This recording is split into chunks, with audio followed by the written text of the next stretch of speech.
നമസ്കാരം, നമ്മളുടെ പുതിയൊരു വീഡിയോയിലേക്ക് സ്വാഗതം കേട്ടോ. അപ്പോൾ ഇന്നത്തെ കാഴ്ച എന്ന് പറയണതേ ധനുഷ്കോടിയിലെ നല്ല അടിപൊളി ഫുഡിൻ്റെ വീഡിയോ ആണ്. നമുക്കറിയാലോ, ഇതൊരു സമുദ്രവുമായി ബന്ധപ്പെട്ട് കടലുമായി ബന്ധപ്പെട്ട് ഉപജീവനം നടത്തുന്ന ഒരു ഗ്രാമമാണ്. അപ്പോൾ ആ ഗ്രാമത്തിൽ നല്ല മത്സ്യ വിഭവങ്ങൾ ലഭിക്കണ കടകൾ ഒരുപാടുണ്ട്. അപ്പം അങ്ങനെ മത്സ്യങ്ങൾ വെച്ചുള്ള വിഭവം ലഭിക്കണ കടയിൽ നിന്ന് നല്ലൊരു ഫുഡ് കഴിക്കുക എന്നാണ് ഞാനിപ്പോൾ തീരുമാനിച്ചേക്കുന്നത്. അപ്പോൾ എന്തായാലും ആ ഒരു കാഴ്ചയിലേക്കാണ് നമ്മൾ പോണത്. ഓക്കെ, അങ്ങനെ നമ്മൾ കടയുടെ അടുത്തേക്ക് നടക്കുകയാണ്. ഇവിടെ ഒരു വാച്ച് ടവർ ഉണ്ട്. ഗവൺമെൻറ് ഓഫ് ഇന്ത്യയുടെ കീഴിലുള്ള ലൈറ്റ് ഹൗസ്. അപ്പോൾ അതാണ് ഇവിടുത്തെ ഇപ്പോൾ താൽക്കാലികമായിട്ട് കെട്ടിയേക്കണ വീടുകളൊക്കെ അതേ ഈ ഒരു മോഡലിലാണ് കേട്ടോ. ഓല വെച്ച് മറച്ചേക്കാണ്. അതുപോലെ തന്നെ വീടിൻ്റെ മുറ്റങ്ങളിലൊക്കെ മീൻ ഇങ്ങനെ ഉണക്കായിട്ടുണ്ട്. പക്ഷെ എൻ്റെ കൺഫ്യൂഷൻ അതല്ല കേട്ടോ, ഒരുപാട് ഷോപ്പുകൾ ഇവിടെ ഉണ്ട്. ഇതിലേതാണ് ബെറ്റർ, ഏതിൽ കയറി കഴിക്കണം എന്നുള്ളതാണ്. എന്തായാലും നമുക്ക് പറ്റിയൊരു ഹോട്ടലിൽ കയറി ഫുഡ് കഴിക്കാം. ഇവിടെ മീനൊക്കെ ഉണക്കായിട്ടാണ് കേട്ടോ. അയില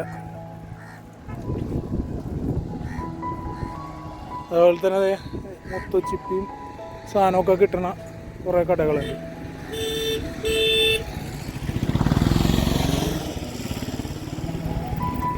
ശംഖും അതെ ഇവിടെ നല്ല മീൻ പറക്കണം മണം വന്നിട്ട് ഇവിടെ തന്നെ കയറി കളയാം.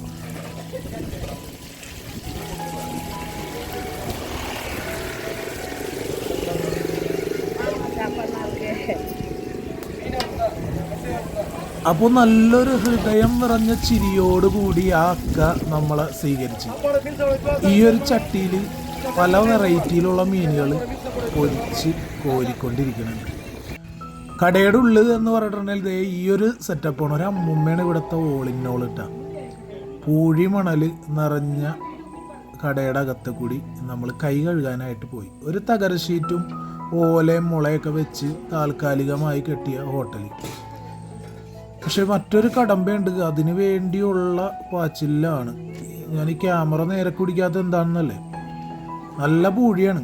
അപ്പോൾ അതിൽ നല്ല ഉറപ്പുള്ള കസേര കിട്ടിയില്ലെങ്കിൽ ഞാനും കസേരയും കൂടി താഴത്ത് പോകാനുള്ള സാധ്യതയുണ്ട്. അപ്പോൾ നല്ലൊരു ഉറപ്പുള്ള കസേര കിട്ടി, സീറ്റ് ഉറപ്പിച്ച് ഊണ് ഓർഡർ ചെയ്തു. അപ്പോൾ ഊണിനായിട്ടുള്ള കാത്തിരിപ്പാണ്.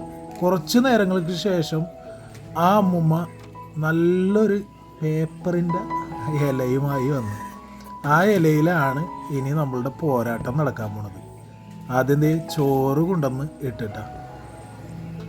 ചോറ് നമ്മളുടെ ഇലയിലേക്ക് വന്നു കഴിഞ്ഞാൽ നമ്മൾ സ്വാഭാവികമായിട്ട് ചെയ്യേണ്ടത് എന്താണ്, ഒന്നില്ലെങ്കിൽ ഒരു സെൻറ്ററിലൊരു കുഴി ഒഴിക്കണം, അല്ലെങ്കിൽ കൈവച്ചൊരു വരമ്പെങ്കിലും ഇടണം.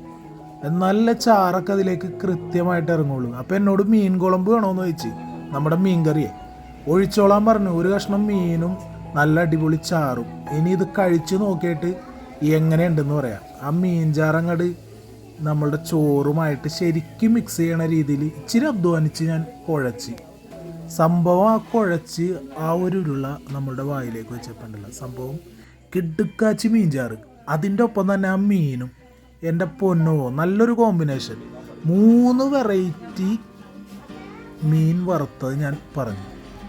അവരറിയോ പേരെന്താണെന്ന് എന്നോട് ചോദിച്ചു കഴിഞ്ഞിട്ടുണ്ടെങ്കിൽ എനിക്ക് അവരുടെ പേരൊന്നും അറിഞ്ഞൂടാ. കാരണം പേര് ചോദിക്കാൻ വിട്ടുപോയി. മീൻ വറുത്തത് കണ്ടപ്പോൾ എന്ത് മീനാണ് എന്ന് പോലും ചോദിക്കാനുള്ള ഓർമ്മ പോലും എനിക്കില്ലാതായി. കാരണം അമ്മാതിരി സ്മെല്ലോടുകൂടി നല്ലൊരു ഫ്ലേവറോട് കൂടിയാണ് മീൻ വറുത്തത് വന്നത്.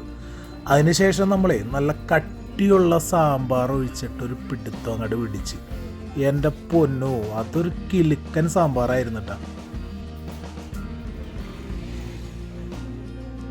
നമ്മുടെ മീൻ വറുത്തതൊക്കെ ഇങ്ങനെ വെയിറ്റ് ചെയ്തിരിക്കുകയാണ്.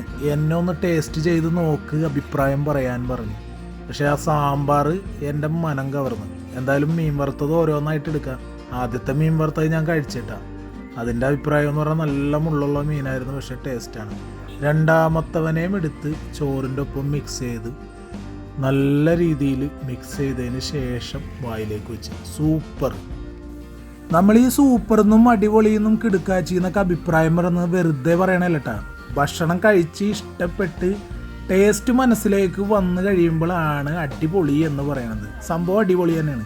പിന്നെ നമ്മൾ ഓർഡർ ചെയ്ത സംഭവമാണ് ദേ ഈ വന്ന് നമ്മളുടെ പ്ലേറ്റിലേക്ക് കുടഞ്ഞിട്ടത്. ഒരു 10-22 ചെമ്മീൻ റോസ്റ്റാണ് പറഞ്ഞത്, പക്ഷെ അത് ചെമ്മീൻ ഫ്രൈ ആയിട്ടാണ് നമുക്ക് തന്നേക്കണത്.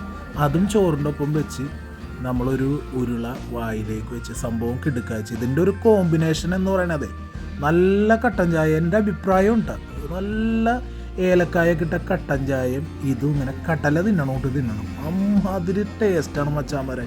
ഇതിൻ്റെയൊക്കെ കൂട്ടായിട്ടുള്ള മസാലയാണ് അടിപൊളി. അപ്പോൾ സമുദ്ര സദ്യ എന്ന് പറയുന്നത് നമ്മളുടെയൊക്കെ ഇവിടുത്തെ ഹോട്ടലുകളിൽ ബക്കറ്റിലൊക്കെ കൊണ്ടുവന്ന് ഭയങ്കര ഒരു ഷോയൊക്കെയാണ്. ഇത് ഒരു സാധാരണ സ്ഥലത്തെ സാധാരണ സമുദ്ര സദ്യ. അപ്പോൾ മറ്റൊരു വീഡിയോയിൽ കാണാം. നന്ദി.